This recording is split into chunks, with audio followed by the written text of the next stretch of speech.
Bonjour, bonjour, je suis Fanny, entrepreneur depuis un petit moment déjà et j'ai touché à plusieurs formes de business. Start-up, freelancing, immobilier. Depuis toutes ces années, je me rends compte qu'entreprendre, c'est surtout une question de dépassement de soi. Et c'est ce dont on va parler dans ce podcast. Comment on se sent quand on lance son business, comment on se sent quand on réussit, quand on échoue, et comment on dépasse nos blocages pour faire tout ça. Vous écoutez Viens on en parle, le podcast qui parle de la face cachée de l'entrepreneuriat. Bonne écoute.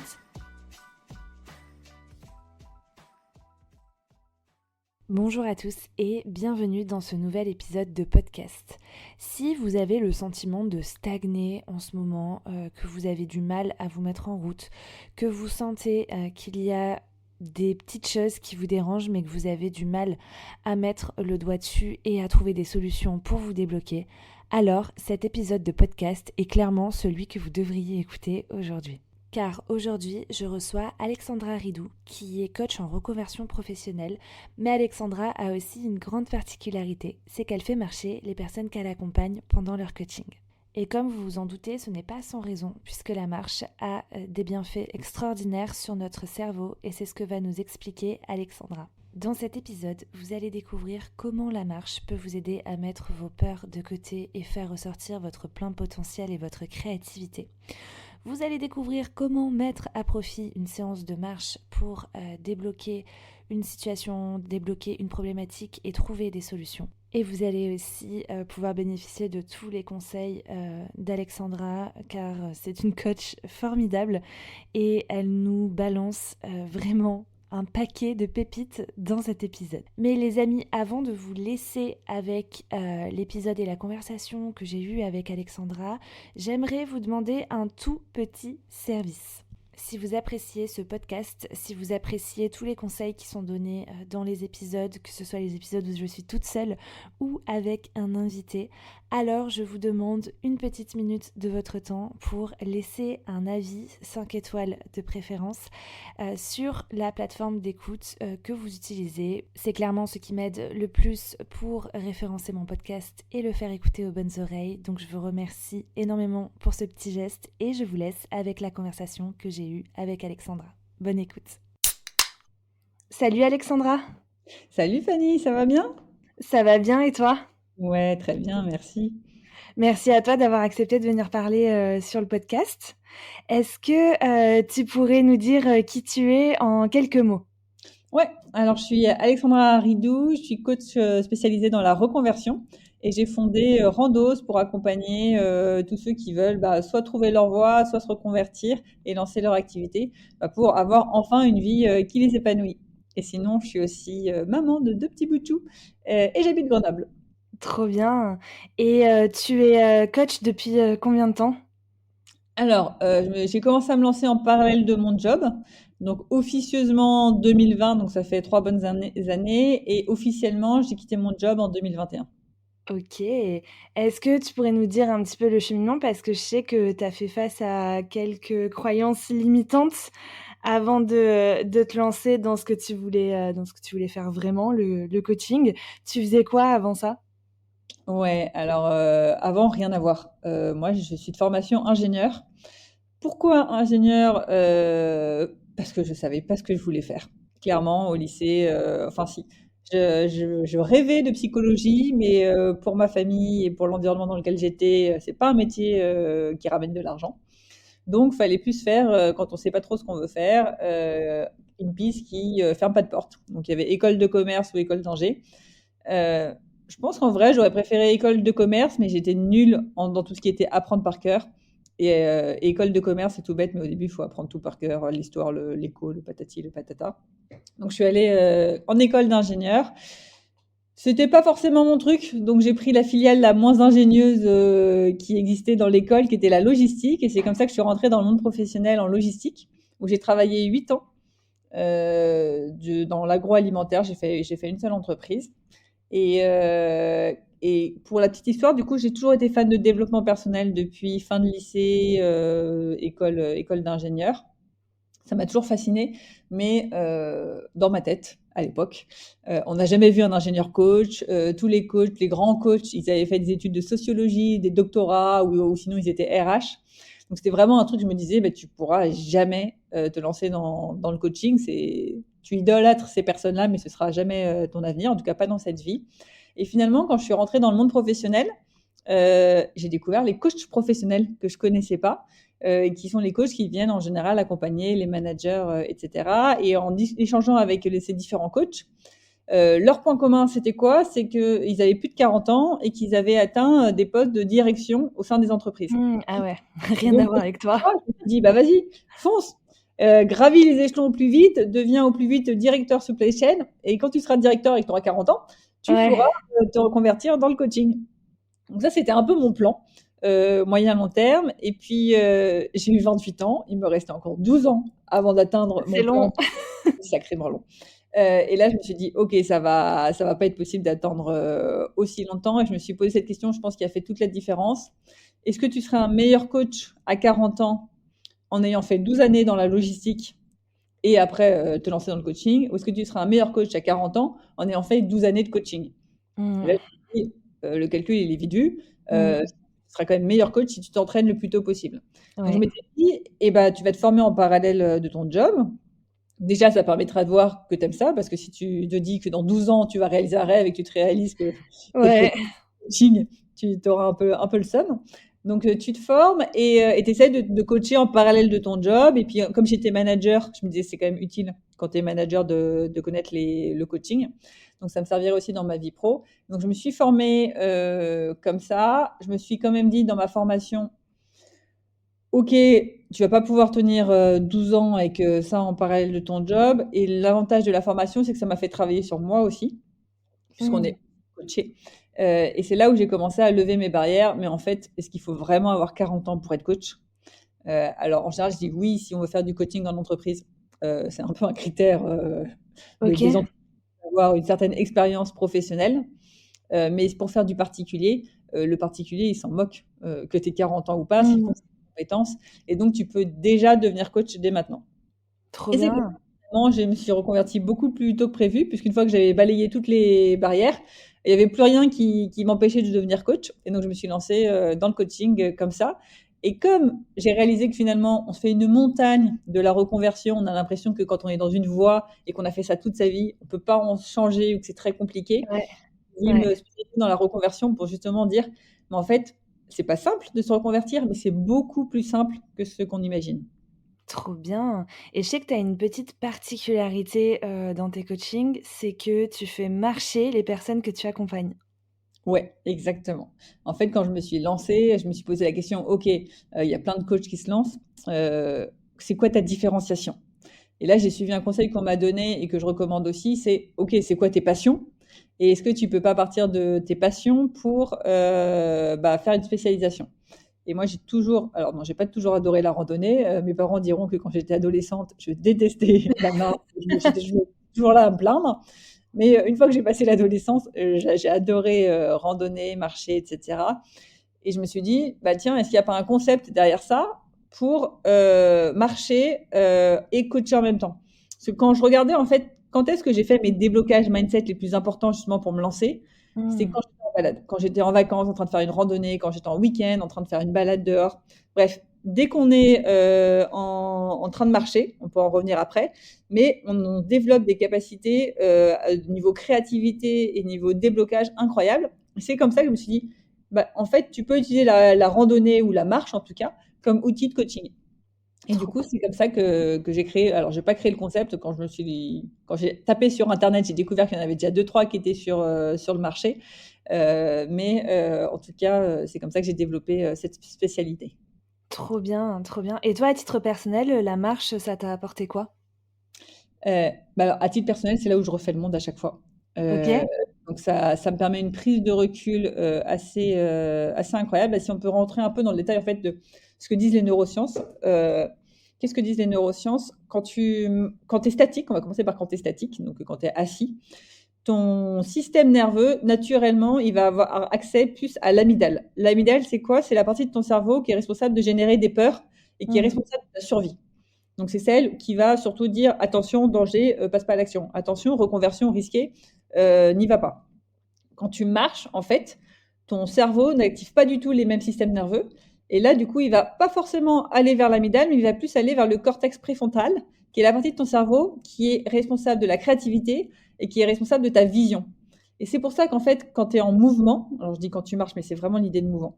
Quand tu es en mouvement, ton cerveau, il va beaucoup plus s'ouvrir à toutes les possibilités possibles à toi et beaucoup moins venir mettre les peurs qui est attends, fais pas ça, c'est risqué. Et du coup, en marchant, du coup, c'est bien fait moi que j'y trouve. Quand je suis bloquée, j'arrive pas à y voir clair, etc. Pourquoi on n'arrive pas à voir clair sur une situation en général? C'est que on a différentes options et qu'à chaque fois il y a des peurs, des contraintes qui viennent dire ah non mais ça oui mais non mais ça non mais ça mais si. En allant marcher, Ouais. ça permet de se dire ok c'est quoi les solutions possibles, qu'est-ce qui est possible, comment je fais pour que mes peurs ne se réalisent pas, etc. Et donc on y voit beaucoup plus clair, on prend beaucoup plus de recul et on est beaucoup plus imaginatif pour trouver des solutions. Trop bien, trop bien. Et du coup, comment tu fais pour, ça c'est une question que je me pose en t'écoutant. Comment tu fais pour, faire marcher tes coachés? Parce que j'imagine qu'ils peuvent pas tous, venir, à Grenoble? Ouais, exactement. Alors ça a été mon 1er, gros point challengeant quand je me suis lancée. C'est qu'en effet, dans ma tête, j'avais dit: je fais que du local, que marcher les personnes sur Grenoble». En fait, j'attirais énormément de gens qui étaient pas du tout sur Grenoble et donc la stratégie que j'ai faite, c'est quoi? C'est que j'ai créé des audios d'auto-coaching que OK. les élèves écoutent en marchant, en amont des séances de coaching. Donc en fait, dans l'audio, il y a quoi? Il y a une partie un peu théorique, mais il y a surtout plein de questions à se poser avec une musique qui permet le temps de la réflexion de la personne. En fait, comme si moi je lui posais la question, seulement au lieu d'avoir ma tête en face, elle a une petite musique. Elle réfléchit comme ça aux réponses. Ça lui permet de faire ses déblocages, ses prises de recul. Et ensuite, on se retrouve en coaching, en visio, où là, je viens appuyer un peu plus là où il y a besoin et poser des questions supplémentaires. En OK. fait, elle va faire ce travail, on va dire en marchant, préliminaire, qui permet d'avoir une séance de coaching ensuite beaucoup plus puissante, puisqu'elle a déjà balayé tout ce qu'elle pouvait balayer toute seule. Et après, on rentre vraiment dans le noyau dur. Trop bien, trop bien. Et est-ce que tu as des conseils à donner, pour mettre à profit une séance, est-ce qu'on peut parler de séance? Pour mettre à profit une marche ou une, randonnée? Ouais, ouais, ouais, moi, ce que j'aime bien dire, déjà, c'est partir de c'est quoi le problème que j'ai envie de résoudre dans ma marche. D'accord. Soit on se dit, je passe 5 minutes, mes 5 premières minutes de marche, à poser la question sur quoi je veux travailler, soit on sait déjà à l'avance. Je sais pas, ça fait une semaine que je me prends la tête sur tel sujet, allez, je vais marcher. OK. Ensuite, se dire, voilà, les 5 premières minutes où tu vas marcher, elles sont dédiées à poser le cadre. Ok, c'est quoi vraiment mon problème? Puisque voilà, les fameux 5 pourquoi. Pourquoi j'ai ce problème? Pourquoi? Pour trouver vraiment le fond du problème et se dire, ok, OK. par rapport à ce problème, c'est quoi l'objectif que j'aimerais atteindre? Donc ça, voilà, à peu près 5 minutes de marche. Ensuite, 10 minutes de marche pour se dire, ok, maintenant, à partir de ce problème que j'ai, quelles sont les potentielles solutions qui s'ouvrent à moi? Voilà, tu marches, tu brainstorms, ok, je pourrais faire ci, je pourrais faire ça, etc. Ne pas hésiter à prendre, parce que quand on marche, on se dit ouais, je me rappellerai plus tard. Souvent, on rentre chez soi et on ne se rappelle On plus de. oublie.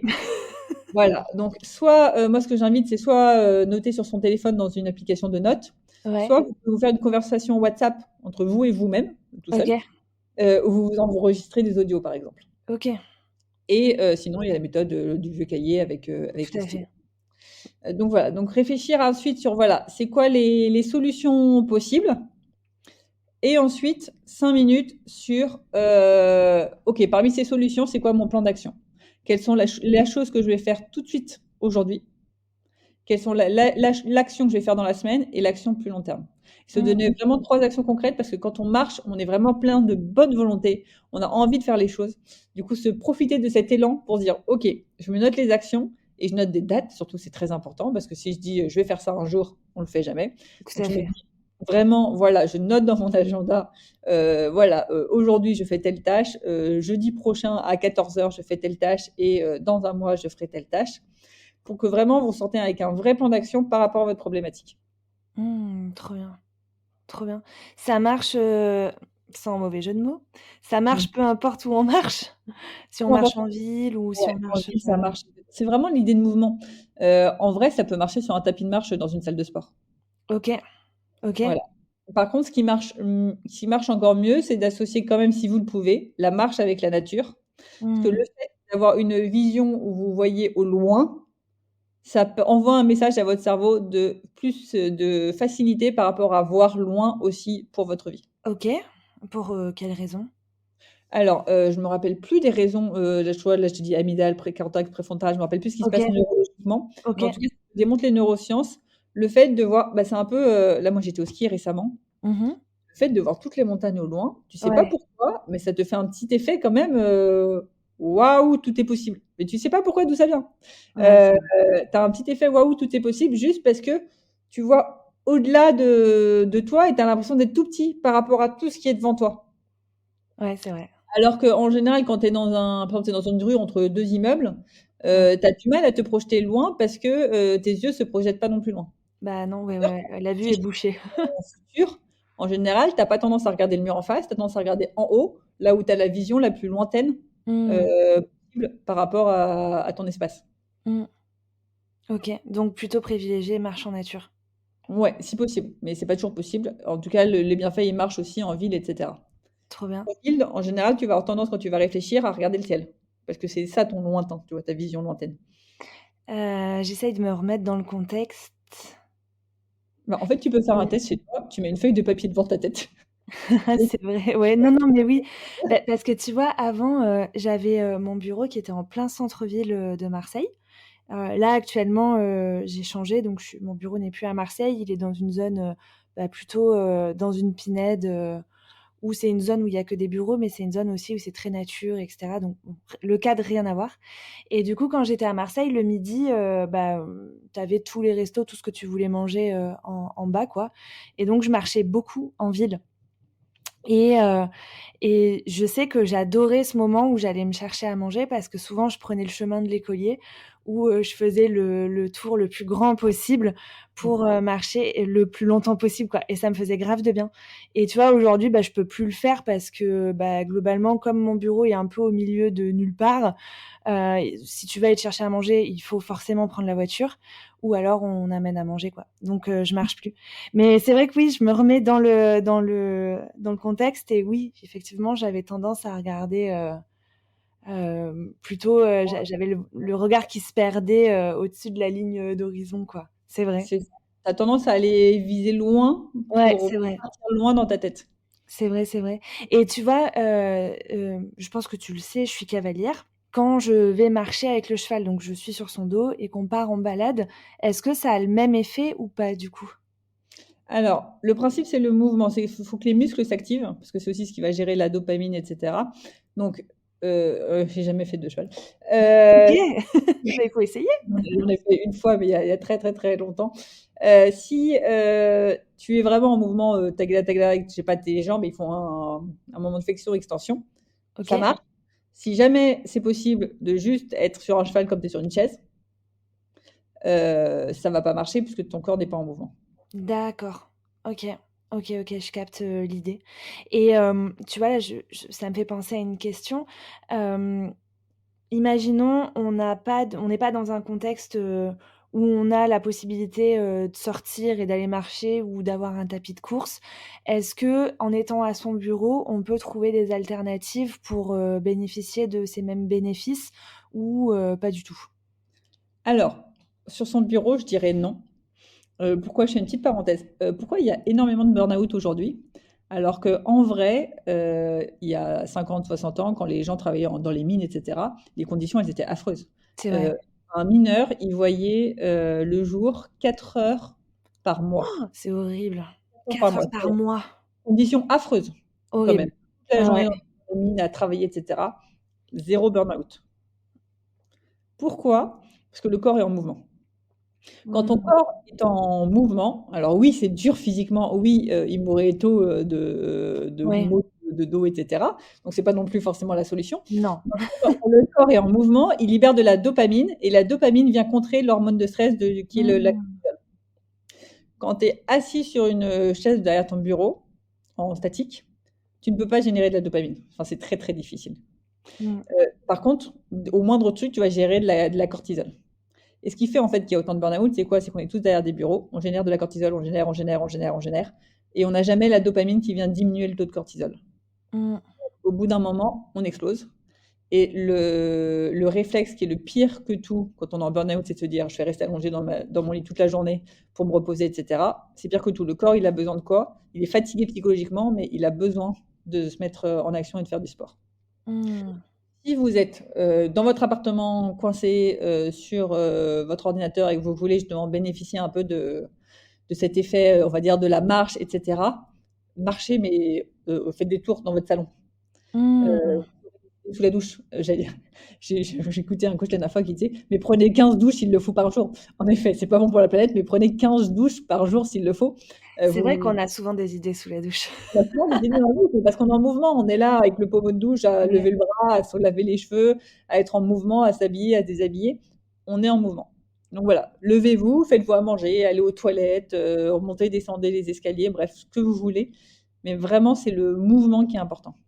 Trop bien, trop bien. Et pour, bifurquer un tout petit peu et parler aussi de ta deuxième expertise qui est, bah, coacher des gens qui veulent se reconvertir. Est-ce que tu aurais, quelques petits conseils à donner à quelqu'un qui potentiellement nous écouterait et se dirait: «J'ai envie de changer de métier»? Ouais, heu, alors il y a plusieurs cas. Celui qui a envie de changer de métier, mais qui n'a pas d'idée, Ouais. celui-là, je lui dirais: «On a tous des idées, c'est juste qu'elles sont enfouies sous des peurs». Quand j'étais salariée, je disais: «Ouais, j'ai envie de me reconvertir, j'ai pas d'idée. Je sais faire que de la logistique et cetera». En vrai, avec du recul, je me dis: «Mais je l'avais l'idée du coaching, enfin, tu étais con ou quoi?» Mais sur le coup, je ne la voyais, mais pas du tout, pas du tout, pas du tout, parce qu'elle était enfouie sous des peurs, sous des croyances et cetera. Ouais. La première étape, c'est vraiment vous libérer de toutes vos peurs, de toutes vos croyances. Vous poser des questions type: «Je vous donne 1 milliard d'euros, vous pouvez mener n'importe quel projet professionnel avec. Qu'est-ce que vous faites?» Avec un Mmh. milliard d'euros, on peut en faire des choses. Oh Si oui. tout était possible, qu'est-ce que vous feriez? Donc comme ça permet de générer des idées. Après, toutes les idées ne sont pas forcément possibles et souhaitables. Je dis n'importe quoi, je me reconvertirais en vétérinaire. Dans la vraie vie, une fois que vous revenez à la réalité, vous avez peut-être pas envie de vous taper 8 années d'études. Ouais. C'est compréhensible. Mais du coup, quand même partir du métier de vétérinaire pour dire: «OK, qu'est-ce qui m'intéresse dans ce métier-là? Est-ce que je peux pas trouver un moyen, détourné de trouver ce que j'aime dans ce métier-là, mais dans un autre métier?» Donc, je sais pas, moi, je vais travailler dans un centre équestre parce que, ce que j'aime, c'est les chevaux. Je peux pas être vétérinaire, mais je peux, travailler dans un centre équestre, par exemple. Mmh. Donc voilà, essayer de creuser ça et après, deuxième cas, c'est j'ai envie de changer de voie et je connais ma voie et là, il y a pas de secret, c'est avancer par petits pas. Sinon, Mmh. la montagne, elle va toujours paraître trop grande, trop énorme et on va rester à bloquer, et à procrastiner. C'est diviser en petites étapes. Je reprends mon exemple, si on m'avait dit, «Plaque t'ADEME et lance-toi dans le coaching», jamais. Beaucoup Mmh. trop compliqué, comment je vais faire? Comment je vais lancer mon activité et cetera. 1re chose déjà, par exemple, formez-vous en parallèle de votre job. Ça vous permet déjà de voir est-ce que ça vous plaît et d'être formé. Mmh. Peut-être si vous voulez vous lancer dans l'entrepreneuriat, proposez gratuitement vos services en parallèle de votre job. Ça vous permet de confirmer que vous aimez bien ce que vous voulez faire. Ça peut être si vous voulez vous reconvertir dans une piste salariale, postez sur LinkedIn quelques posts sur le sujet dont vous voulez vous reconvertir pour voilà, démontrer votre expertise et voir si ça vous intéresse de vous renseigner sur ce sujet. Mmh. Vraiment avancer par petits pas en se disant, OK, là tout de suite, qu'est-ce que je peux faire pour me rapprocher même que d'1% de mon objectif? Mmh. Ouais, carrément, ça me parle ce que tu dis. Trop cool, trop bien. Et Alexandra, pour en revenir un petit peu à toi, Ouais. aujourd'hui, comment tu te sens dans ton business, et dans ton activité de coach? Alors moi, je vis ma meilleure vie personnellement. Trop bien. Vraiment, je n'étais pas du tout à ma place, quand j'étais, salariée en logistique. Je pense que j'ai toujours eu cette petite voix de je rêve d'être à mon compte, d'être entrepreneur, mais j'ai pas d'idée. Alors qu'en vrai, j'en avais, c'est juste que j'osais pas. Donc non, je m'éclate vraiment, j'en vis, confortablement, donc c'est super. Je suis dans un domaine où j'adore accompagner mes clients. Donc vraiment, moi, je suis sur un petit nuage avec, la dose de liberté qu'il faut justement, avec 2 enfants en bas âge pour, bah, Mmh. il y a un médecin, je peux y aller, il y a la nounou malade, je peux les garder, tout en, ayant, du travail quand même parce que du coup, il y a quand même pas mal de boulot. Donc j'ai le bon équilibre. Trop bien. Tes objectifs aujourd'hui, qu'est-ce que c'est par rapport à ton activité? Est-ce que tu en as? Est-ce que Ouais, alors moi je fonctionne beaucoup aux objectifs et c'est ce que je OK, conseille à tous mes coachés. C'est vraiment de fonctionner avec des objectifs sans se flageller si on n'arrive pas à atteindre ses objectifs. Je n'atteins jamais mes objectifs globalement. Je suis très, très optimiste, un peu trop. OK. Euh, Il y a Charlotte, du journal d'Esmé qui est venue, parler, dans le podcast, qui a dit une phrase, trop, trop bien par rapport aux objectifs. C'était un peu sa punchline, de fin d'ailleurs. Elle a dit que les objectifs, c'était pas forcément fait pour être atteints, mais, pour nous mettre sur le chemin. Exactement. Je Ça suis te parle? totalement. Ouais, c'est exactement ça. C'est fait pour donner une direction et l'objectif peut changer en cours de route parce qu'on peut se rendre compte en avançant que c'est pas la bonne voie.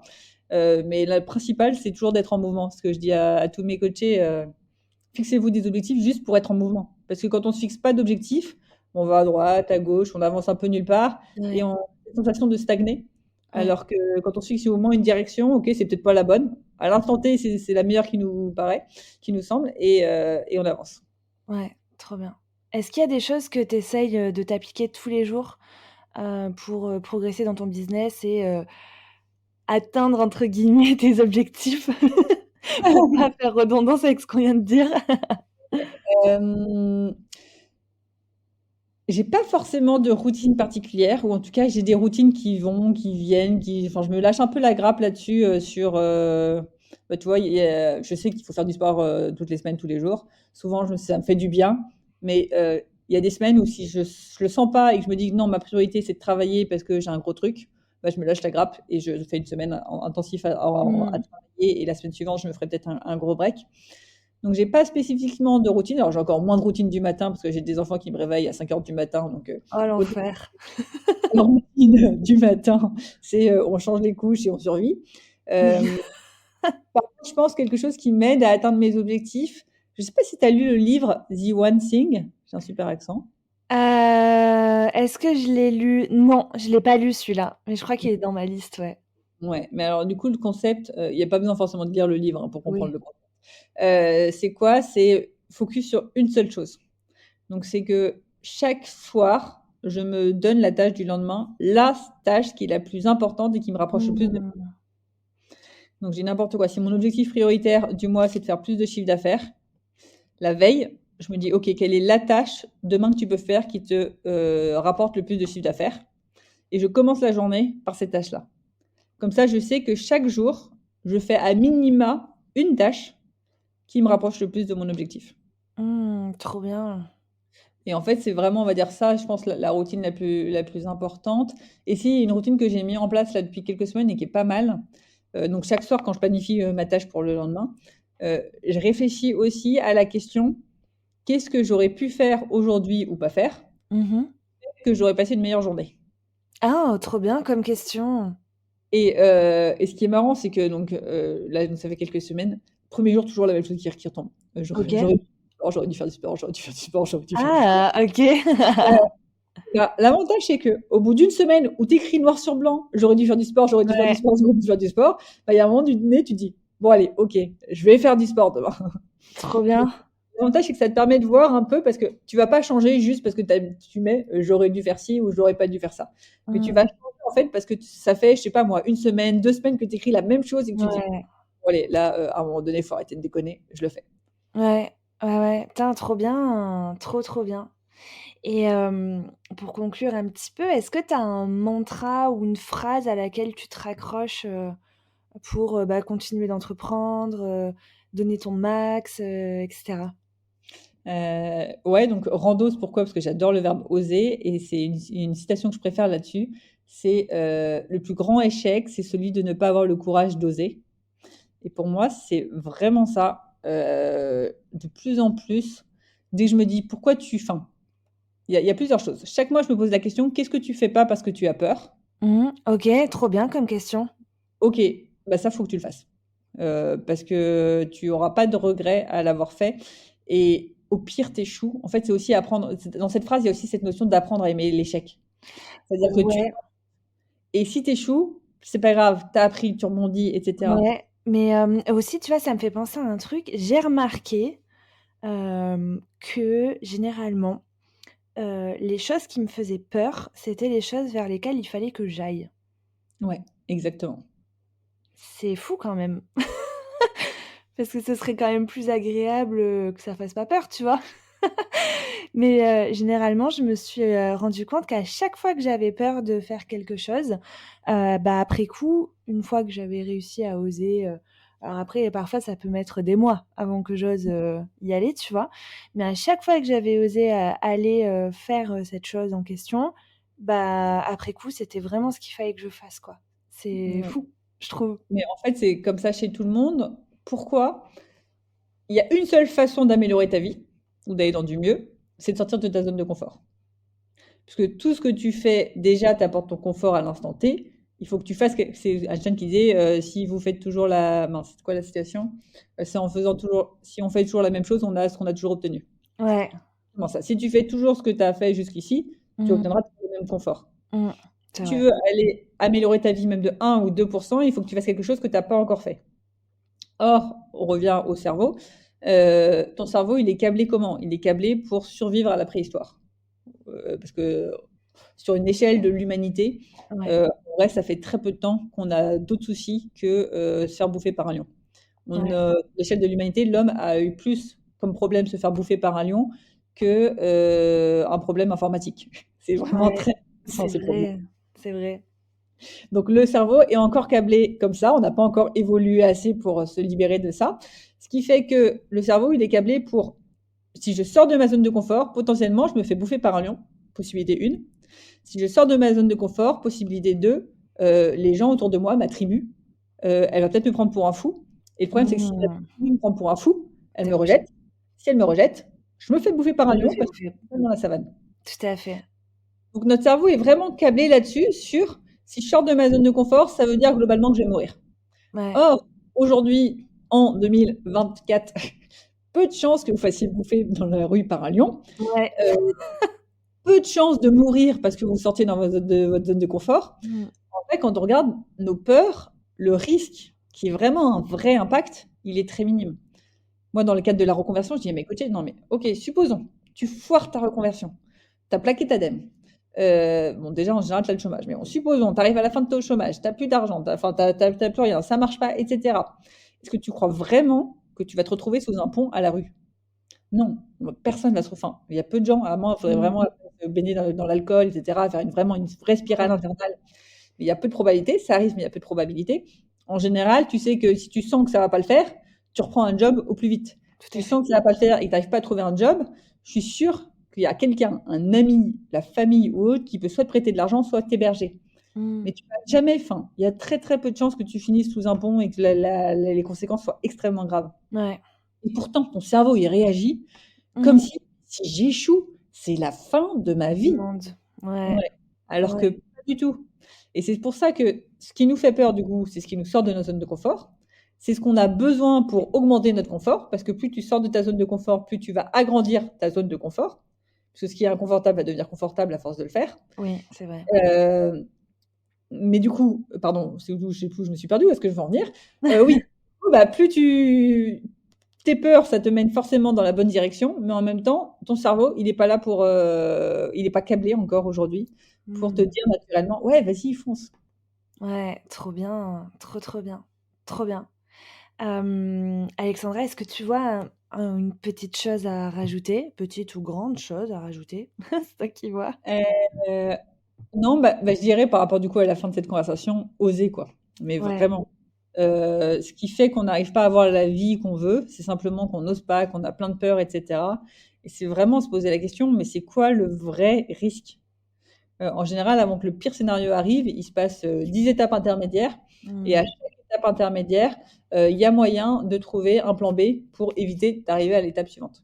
Et Ouais. là, ce qui est très bien, c'est celui de Tim Ferriss. Je ne sais pas si tu l'as vu. Le Non, je crois pas. Comment gérer ses peurs, mais il est vraiment excellent. OK, bah, ça, je vais me le noter. Ça, je vais carrément me le noter.